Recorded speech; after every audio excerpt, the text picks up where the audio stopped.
नमस्कार, the such India आप देख रहे हैं। आपके साथ मैं हूं आदित्य कुमार। देश में 17वें राष्ट्रपति के चुनाव के लिए 18 जुलाई को वोटिंग होनी है। अब तक सिर्फ 1977 में ऐसा मौका आया था जब राष्ट्रपति चुनाव निर्विरोध हुआ था। बाकी हर बार मतदान कराना पड़ा है।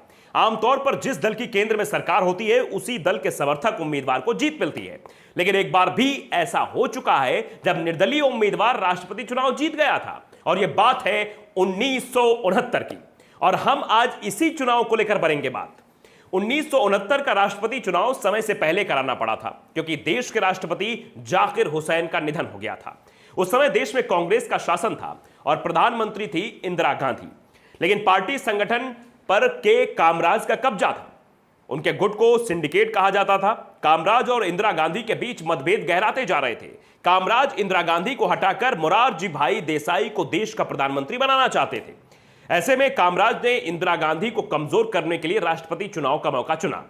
पार्टी संसदीय दल में बहुमत इंदिरा गांधी के खिलाफ था। सिंडिकेट की तरफ से तत्कालीन लोकसभा स्पीकर नीलम संजीव रेड्डी का नाम तय किया जा चुका था। रेड्डी और सिंडिकेट की करीबी जग जाहिर थी, इसलिए इंदिरा गांधी रेड्डी का विरोध कर रही थी।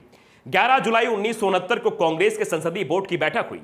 उस बैठक में इंदिरा ने दलित नेता जगजीवन राम का नाम सुझाया, लेकिन इस नाम पर सहमति नहीं बन पाई। इंदिरा गांधी ने दबाव डाला तो निज लिगंपा ने 6 सदस्यीय बोर्ड में जबरन वोटिंग कराई। नतीजा 4 से 2 सिंडिकेट के पक्ष में रहा और रेड्डी को कांग्रेस ने राष्ट्रपति पद का उम्मीदवार घोषित कर दिया। इस बीच उपराष्ट्रपति रहे वीवी गिरी ने संकेत दे दिया कि वो भी राष्ट्रपति का चुनाव लड़ेंगे। इंदिरा गांधी को भी मौका दिख रहा था। इंदिरा गांधी समझ चुकी थी कि रेड्डी राष्ट्रपति बने तो अगला नंबर उनका आएगा, उन्हें पीएम पद से हटाया जा सकता है। इसलिए इंदिरा गांधी ने कठोर फैसला ले लिया। सबसे पहले 16 जुलाई 1969 को इंदिरा गांधी ने मोरारजी देसाई को वित्त मंत्रालय से बाहर का रास्ता दिखा दिया। 20 जुलाई को अचानक बैंकों के राष्ट्रीयकरण का ऐलान भी कर दिया गया। वो आखिरी आदेश था जो कार्यकारी राष्ट्रपति रहते वीवी गिरी ने साइन किया। फिर भी वो निर्दलीय चुनाव लड़ने उतर गए। इधर इंदिरा ने रेड्डी के लिए नामांकन दाखिल किया।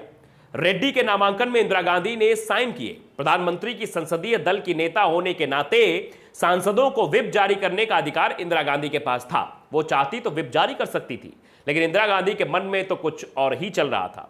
इसलिए उन्होंने 1952 के presidential and vice presidential act का हवाला देते हुए रेड्डी के पक्ष में व्हिप जारी करने से इंकार कर दिया और सांसदों से अंतरात्मा की आवाज पर वोटिंग का आह्वान किया।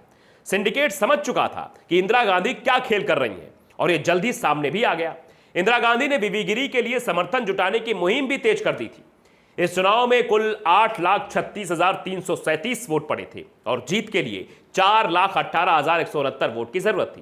पहली वरीयता के वोटों की गिनती के बाद वीवी गिरी को 4,01,515 और नीलम संजीव रेड्डी को 3,13,548 वोट मिले। यानी बहुमत का आंकड़ा किसी के पास नहीं था। इसके बावजूद दूसरी वरीयता के वोटों की गिनती शुरू हुई। नीचे से उम्मीदवार हटते चले गए और उनके वोट बचे उम्मीदवारों के खाते में जुड़ते गए और अंत में जब काउंटिंग पूरी हुई तो वीवी गिरी के वोटों की संख्या 4,20,077 पर पहुंच गई और संजीव रेड्डी 4,05,427 वोट ही मिल पाए। यानी सत्ताधारी दल का व्यक्ति एक निर्दलीय उम्मीदवार से राष्ट्रपति चुनाव हार गया। कांग्रेस उम्मीदवार की हार का असर पार्टी के अंदर भी दिखाई दिया और कांग्रेस 2 हिस्सों में बंट गई।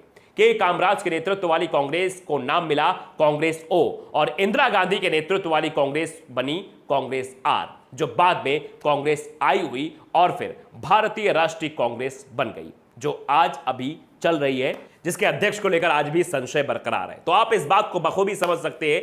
एक बार ऐसा हुआ था जब सत्ता दल का नहीं बल्कि निर्दलीय उम्मीदवार जीत गया था राष्ट्रपति का चुनाव, वो भी जो केंद्र में बैठी थी उन्हीं की वजह से। तो ऐसा हुआ था। ये जानकारी आप तक हमने साझा की। आपको अगर अच्छी लगी हो तो लाइक, फॉलो, शेयर करिएगा और लोगों तक पहुंचाइएगा। नमस्कार।